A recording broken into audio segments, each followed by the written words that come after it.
Kesemua pusat pemindahan sementara PPS yang menempatkan penduduk terjejas banjir di Terengganu ditutup sepenuhnya pada pukul 12.30 hari tadi.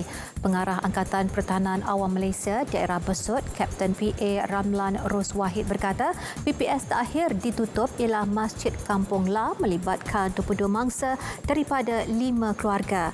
Dan difahamkan sebahagian penduduk menumpang di rumah saudara mara kerana kediaman mereka musnah 100% selepas dihanyutkan air banjir deras. Sementara itu, Timbalan Pengurusi Jawatankuasa Bencana Terengganu Hanafi Ahmad berkata 12 keluarga terjejas yang hilang tempat tinggal akan diberikan penempatan sementara atau rumah sewa yang ditanggung kerajaan negeri. Kerajaan negeri juga sedang meneliti perkara itu untuk disalurkan bantuan termasuk pembinaan rumah baru kepada mereka yang layak. Banjir gelombang kedua yang melanda Terengganu menyebabkan lebih 40,000 rakyat terjejas dan terpaksa ditempatkan di 315 PPS di kesemua 8 daerah di negeri itu.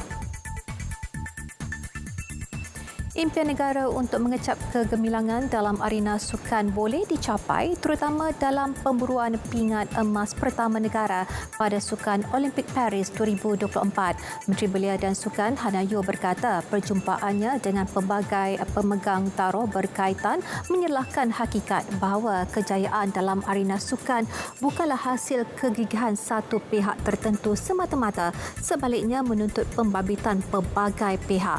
Negara katanya sudah bekerja keras bagi mencapai hasrat itu di mana semua pihak bekerjasama melahirkan atlet atau pasukan bertaraf dunia. Menurutnya, pemburuan Road to Gold lebih daripada sekadar pulang dengan pingat dari Paris 2024. Sebaliknya, ia juga mengenai usaha membangunkan kemampanan dalam ekosistem sukan. Insentif pengeluaran getah IPG untuk pekebun kecil diaktifkan bagi Disember 2022 di seluruh negara. Kenyataan Lembaga Getah Malaysia memaklumkan harga purata peringkat ladang bagi getah sekrap pada bulan ini berada pada RM2.30 sekilogram bagi Semenanjung, manakala Sabah RM1.95 sekilogram dan Sarawak RM2 sekilogram. IPG getah sekrap dan latex teraktif untuk bulan tersebut di Semenanjung adalah pada kadar 20 sen sekilogram bagi 50% kandungan getah kering KGK dan 40 sen sekilogram bagi 100% KGK. Di Sabah ia berada pada kadar 55 sen sekilogram bagi 50% KGK dan RM1.10 sekilogram bagi 100% KGK.